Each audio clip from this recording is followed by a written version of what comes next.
সরকারের পক্ষ থেকে ঘোষণা করছি, আগামী 1 সেপ্টেম্বর 2026 থেকে পশ্চিমবঙ্গের সর্বস্তরে আমরা বাংলা ভাষাকে বাধ্যতামূলক কার্যকর করলাম।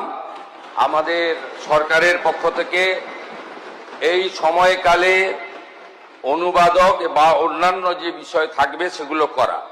ভারত সরকার বা অন্যান্য রাজ্যের ক্ষেত্রে আমরা বাংলা ভাষাতে চিঠিপত্র করব, উত্তর দেব। তার সাথে সাথে ভারত সরকারের সঙ্গে যোগাযোগ সংক্রান্ত বিষয়ে আমরা বাংলা ভাষার সাথে হিন্দি ভাষাতেও উত্তর বা প্রশ্ন চিঠিপত্র আদান প্রদান করব।